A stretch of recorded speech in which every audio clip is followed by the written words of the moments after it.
The forest was unnaturally still, as if the world had paused, holding its breath for something unspeakable. Emma tightened her jacket around her, the chill of the night crawling under her skin despite the thick layers. She glanced at the blood-red moon hanging ominously above the canopy, its reflection casting long, twisted shadows across the leaf-strewn ground. The trees loomed like silent sentinels, gnarled branches scraping against one another, whispering in a language only the wind seemed to understand. Somewhere in the distance, a low, guttural growl rolled through the forest, making her heart thump violently in her chest. She wasn't alone. Her brother, Jake, stumbled beside her, flashlight flickering, revealing only small pockets of the path ahead. "Are you sure this is the way?" he asked, his voice shaky, betraying more fear than words could contain. Emma forced a confident nod, though even she wasn't entirely certain.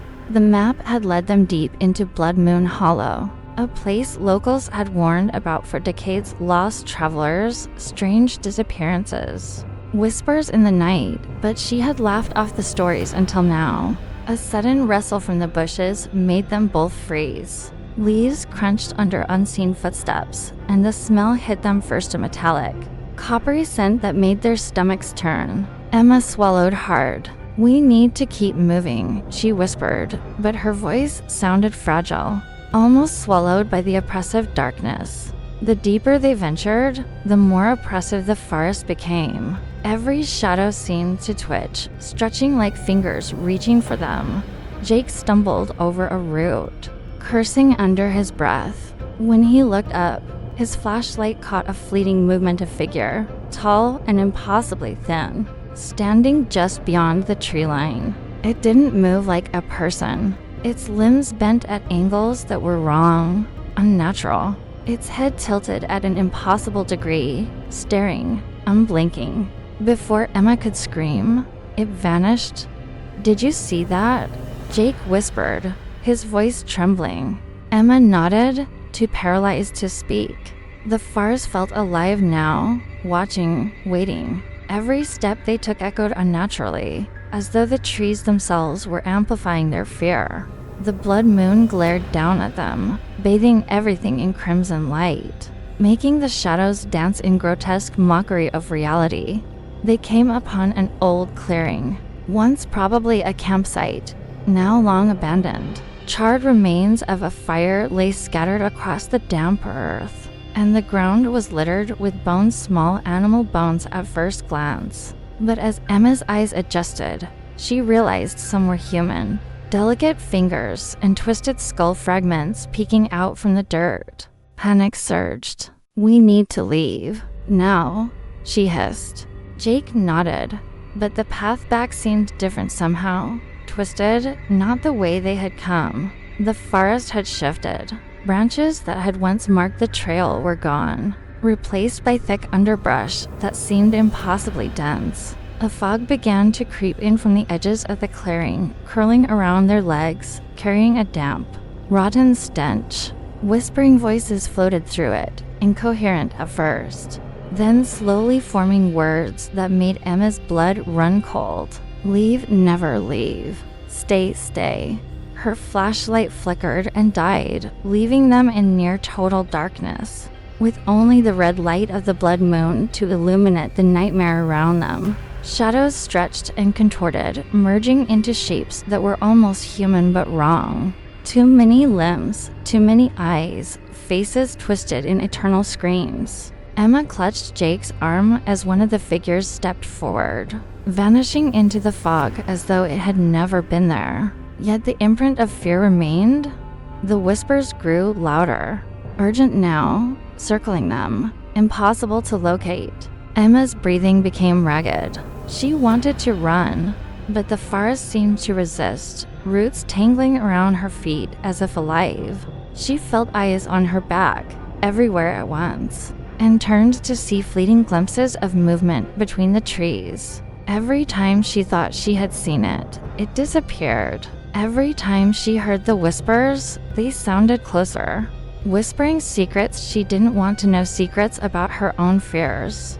her own guilt twisting them into something palpable. Jake stumbled again, this time falling flat onto the cold, wet ground. He scrambled to his feet, panting. I can't do this, he said. It's like the forest knows what we're thinking. It's alive. Emma didn't answer. She couldn't.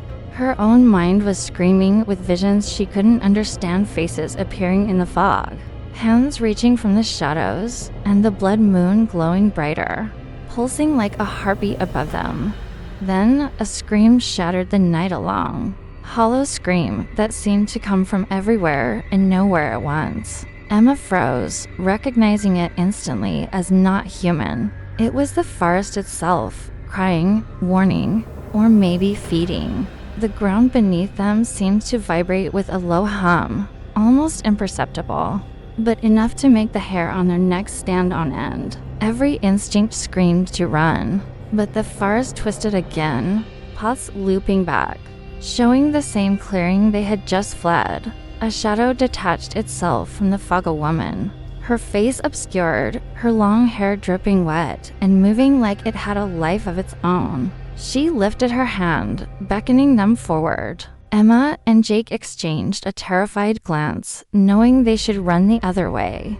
Yet somehow their feet moved toward her. With every step, the whispers grew louder, louder still, chanting something neither of them could comprehend. As they neared the figure, the red light of the blood moon intensified, bathing the clearing in a crimson glow so harsh it was almost unbearable. The figure raised its head, and Emma caught a glimpse of its face, an endless void where eyes should have been. A mouth stretched impossibly wide, filled with jagged teeth that glistened in the moonlight. She screamed, but the sound was swallowed by the fog, distorted into a scream that was not her own. Jake grabbed her arm, pulling her backward, but the forest had other plans. Trees shifted, trunks bending, branches curling into forms that blocked their escape. The fog thickened, and the whispers became screams, echoing in every direction. Somewhere in the distance, a clock struck midnight, though no one could see a clock. And with that sound, everything stopped. Silence descended like a blanket, heavier than the darkness, suffocating in its intensity. Emma dared a glance around. The figure was gone, but the forest felt different, hungrier, more aware. The blood moon shone directly overhead, bright enough to cast their own shadows, which seemed to move independently, reaching for them. Something unseen brushed past Emma's leg, cold, wet, and insistent.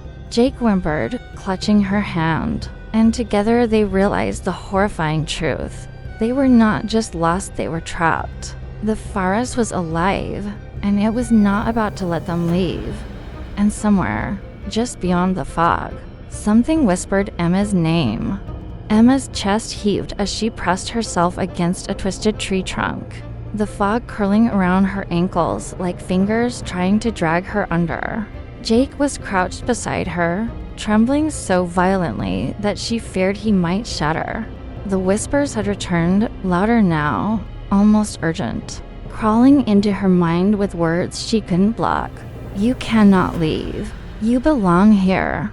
They were no longer just voices, they were commands, memories, and threats all at once, seeping into the deepest parts of her consciousness. Every instinct screamed at her to run. Yet the forest had become a maze of shifting paths, each one looping back to the clearing where they had first seen the faceless figure.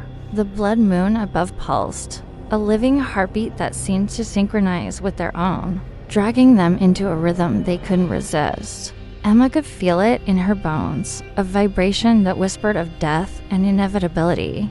Suddenly, a snapping of branches echoed from the north. Emma and Jake froze, straining to see through the thick, curling fog. A figure emerged, a man this time, tall, his eyes black voids, skin pale as ash. He didn't walk. He floated, gliding over the forest floor without disturbing a leaf. A smile, too wide and unnatural, stretched across his face as he tilted his head toward them. You shouldn't be here. he whispered, the sound scraping at Emma's mind like nails on slate. They backed away instinctively, only to find the ground beneath them had changed. Roots twisted like snakes, rising from the earth and coiling around their ankles. Every attempt to step back only made the roots tighten, holding them in place. Emma screamed, tugging at the ground, but the forest laughed to her at least. It sounded like laughter echoing through the trees, hollow and cruel. The fog thickened to a suffocating blanket, and the shadows began to move independently, writhing across the forest floor like living things. They twisted into monstrous forms, shapes that resembled the faces of people Emma knew, friends, neighbors, strangers, but each distorted, their mouths opening in silent screams. A sense of vertigo hit her, a dizzying feeling that the forest was spinning around them while simultaneously consuming them. A sharp, wet sensation brushed her shoulder. She yelped, spinning around, and saw it. Hundreds of tiny, skeletal hands emerging from the fog, scratching and clawing at the air, as if trying to reach her, to pull her into the mist. Jake screamed beside her, trying to shove her behind him, but the hands seemed drawn to both of them. One grazed his cheek, cold and clammy, leaving a streak of black ichor in its wake. Emma's mind raced.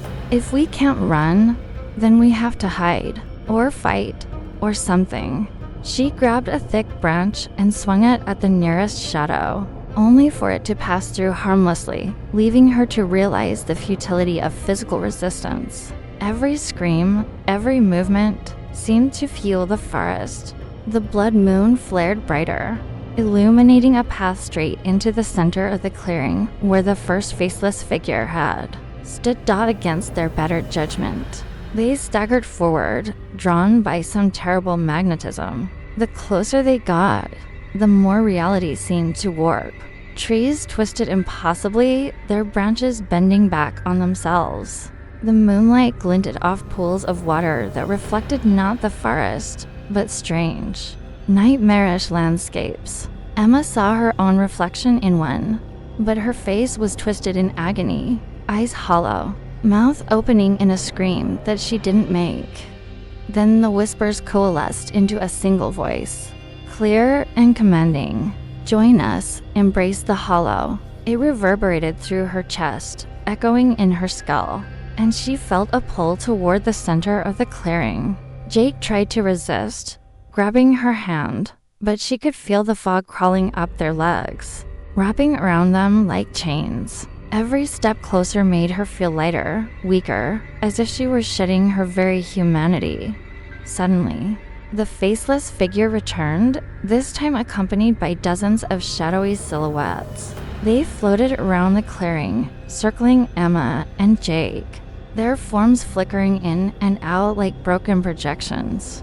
The silhouettes reached out, hands impossibly long, fingers stretching toward the siblings. Emma realized with horror that the shadows weren't just illusions, they were hungry. They wanted to consume their fear, to trap it, to feed on it. Jake cried out, "We can't let them touch us," and lunged at a shadow, trying to push it away. His hands passed through it, and he shrieked as the figure lunged back, colliding with him with the weight of a solid body. Emma grabbed his arm, pulling him toward the edge of the clearing. But every path led them back, every turn looping like a cruel joke. The blood moon pulsed again, faster now, like the ticking of some cosmic clock counting down their lives. Emma's vision blurred. The whispers turned into screams. She could hear them past victims, lost souls wailing, begging, warning, condemning. A sudden, cold wind swept through, carrying hundreds of faces in its gust. Each face mouthed something, and though she couldn't hear the words, she understood them. You are next. There is no escape. Surrender. Emma felt herself faltering, the pull of the hollow growing stronger. She looked at Jake and saw the same fear reflected in his eyes. They had survived this far, but the forest was not done. From the fog emerged a staircase of gnarled roots, spiraling upward into darkness. leading to nowhere and everywhere at once. Without thinking, the siblings ascended, the air growing thick and heavy around them. Constricting like a vice, each step felt like moving through water. Slow, resistant, but the whispers now guided them, telling them exactly where to go. The staircase led to a platform high above the clearing, and Emma saw the forest spread endlessly beneath them, pulsating under the blood moon. And then she saw them, the lost souls, writhing in agony, trapped in the trees, hanging like grotesque ornaments, their eyes begging for release. The hollow had claimed them, body and soul, and the realization hit. If they fell or faltered, they would join them.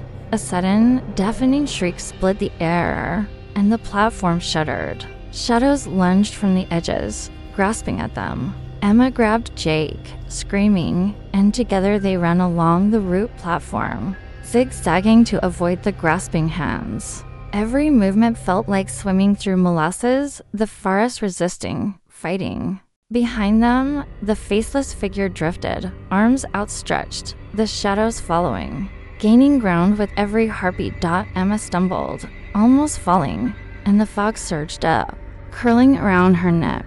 She felt the pull, the pressure of the hollow trying to claim her. Desperation lent her strength. She kicked free, lunging forward, and felt Jake's hand grasp hers. Together, they ran toward a faint light in the distance, a weak glow through the fog, almost unreal. As they neared it, the forest began to lose its hold, roots retracting, shadows dissolving, whispers fading to nothing. The blood moon's glow dimmed slightly, as though displeased at their defiance. They burst through the edge of the hollow and into a narrow, open path leading away. Behind them, the fog rolled like water, concealing the horrors, but Emma could feel its gaze. Following, waiting.